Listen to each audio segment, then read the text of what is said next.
Shama akkam jirtu hordoftoota koo torban darbe keessa paartiiwwan morkattoonni biyya keenyaa godina Shawaa Bahaa magaalaa Bishooftuu keessatti wal gahanii turanii walgahii isaanii kanaanis egaa paartiiwwan morkattoonni dhimmoota adda addaa irratti xiyyeeffachuudhaan mari'achaa turanii marii isaanis waliigalteedhaan kan xumuran ta'uu isaanii beekameera.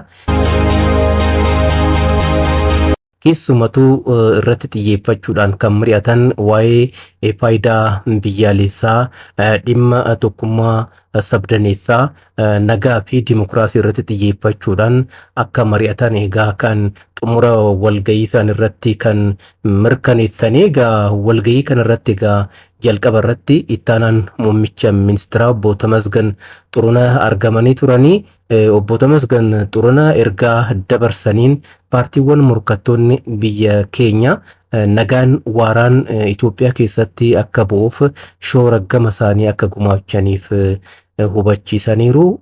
Kana boodagaa marii isaaniitu itti fufe.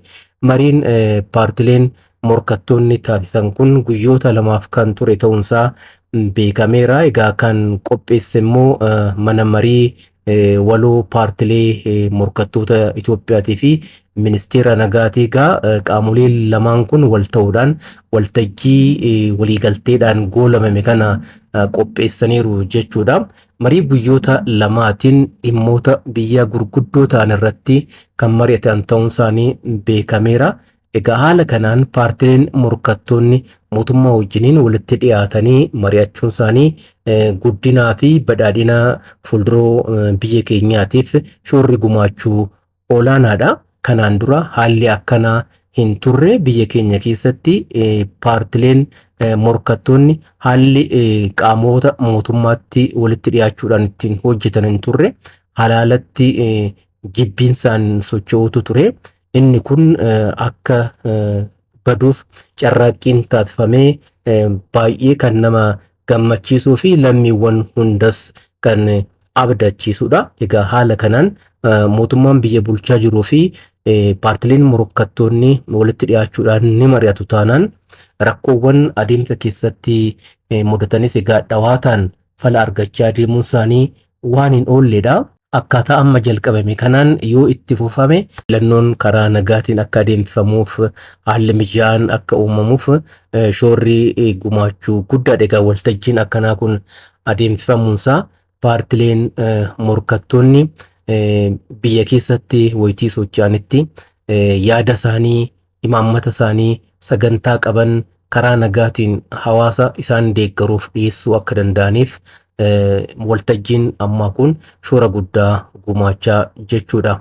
Yoo filannoodhaan mo'atan biyya bulchuudhaaf carraa yoo argatan jechuudha. Sagantaa isaanii imaammata isaanii hojiirra oolchuu danda'u. Kan ammoo argachuu kan danda'an karaa nagaatiin yoo socho'an qofadha jechaadha. Mootummaan gama isaatiin dirqama qaba. Paartileen kun karaa nagaatiin hawaasa keessa socho'anii sagantaa isaanii akka beeksifatanii fi waltajjiin amma gaggeeffame kunis egaa kanaaf shoora guddaa gumaachaa jedhameeti kan yaadamu.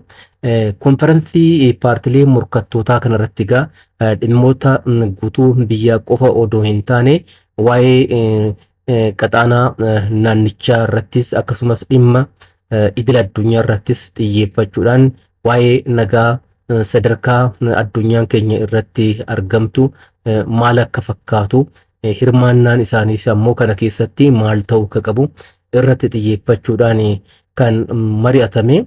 Dhimmi dimokiraasii immoo keessumattuu dhimma murteessaadha. Itoophiyaa keessatti aadaan dimokiraasii akka babal'atuuf dagaagaa akka deemuuf shoora bakka bu'ummaa hin qabnedha kan isaan gumaachuu danda'ani.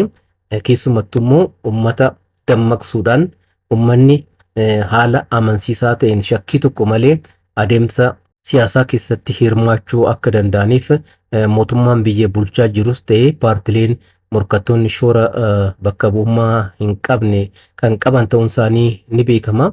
Kanaaf waltajjiin haala kanaan magaalaa Bishooftuutti adeemsisan kunis egaa shoora guddaa gumaachaa jechaadha. Akkuma duratti kaasee paartileen morkattoonni biyya keenyaa mootummaa biyya bulchaa jiru wajjiniin walitti dhiyaatanii mari'achuudhaan hin beekamanii halaalumatti walqeequu qaawwa mootummaa biratti uumamu barbaaduudhaan isa fannitanii ol kaasanii dubbachuu fi jeeqamsi akka babal'atuuf ummanni akka shakkuuf keessumattuu tasgabbiin akka hin uumamneef socho'aa turanii amma kana keessaa ba'uun barbaachisaa akka ta'e amanamaa dhufeera jechaadha. Maaliif paartileen morkattoonni kunis kan karaa nagaatiin socho'anii sagantaa isaanii beeksisanii filannootti hirmaachuu danda'an nagaan yoo jiraachuu danda'e qofadha. Nagaan akka jiraatuuf egaa isaanis shoora guddaa qabu waan ta'eef shoora isaanii kana akka gumaachuu danda'aniif mootummaan haala mijeesseera jechuudha. Egaa ministeerri nagaa kana hubachuudhaan mana marii waloo paartilee morkattootaa wajjin waltajjii marii kana qopheessuunsaa guddina gara fuulduraa aadaa dimokiraasii Itoophiyaa babal'isuudhaaf shoorri inni gumaachuu baay'ee guddaadha. Inni kun itti fufa jedhameeti kan eegamu. Haala kanaan dura hin beekamneen dhimma faayidaa biyyaalessaa irratti xiyyeeffachuudhaan mari'achuun waan guddaadha. Tokkummaan sabdaneessaas paartilee kana ni ilaallata waan ta'eef paartileen morkattoonni dhimma tokkummaa sabdaneessaa fi faayidaa biyyaalessaa irratti waa'ee nagaa irratti waa'ee dimokiraasii irratti aadaa dimokiraasii babal'isuun barbaachisaa ta'uu isaa irratti mari'achuun isaanii xumura irrattis ammoo ibsa baasuudhaan keessumattuu ibsa waadaadhaan deeggarame baafachuun isaanii kanaan dura kan mul'ate hin beeknedha. Egaa paartileen morkattoonni kun wayitii walgahii isaanii kana konferansii isaanii kana xumuranitti ibsa ejjennoo qabxii 7 qabu baafachuudhaan marii isaanii kan goolabanii Bishooftutti egaa haala kanaan mari'achuun isaanii konferansiin kun haala eegalame kanaan gara fuulduraattis itti fufuu akka danda'uuf haala kan mijeessudha jedhameeti kan eegamu.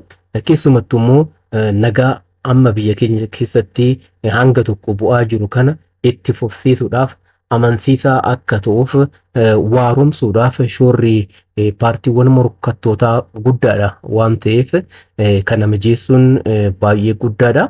Egaa adeemsa gara fuulduraa keessatti ammoo paartileen morkattoonni kun sochii siyaasaa taasisan karaa nagaa fi karaa nagaa qofaan akka adeemsisaniif haalli mijaa'eera. Paartileen morkattoonni kunis kanaaf waadaa galaniiru. Fakkeenya taanee ni sochoonaa jechuudhaan egaa waadaa isaanii kan galanii qaamolee hawaasaa nu deeggaraniif haala qabatamaa biyya keenya irratti dhimma nagaa irratti waa'ee siyaasaa irratti hubannoo ni uumna ni sochoona jechuudhaan isaan qabxii ejjennoodhaan irratti waliigalan kanaan kan ibsanii paartiin kamiyyuu siyaasa kan gaggeessu karaa qaroomina qabuun karaa ammayyaa'aa ta'een karaa aadaan dimokiraasii dagaaguutti hunda'uun heeraa fi sirna biyyattii kabajuudhaan akka ta'uuf egaa kan irratti waliigalanii ammaan booda sochiin morkattoonni biyya keessatti taasisan kan irratti kan bu'uuraa'u ta'a jechaadha. Aadaan dimokiraasii akka dagaaguuf bulchiinsi gaariin akka babal'atuuf akkasumas ammoo dhimmi xiyyeeffannoo argachuu qabu nagaa irratti kan xiyyeeffate jechuudha.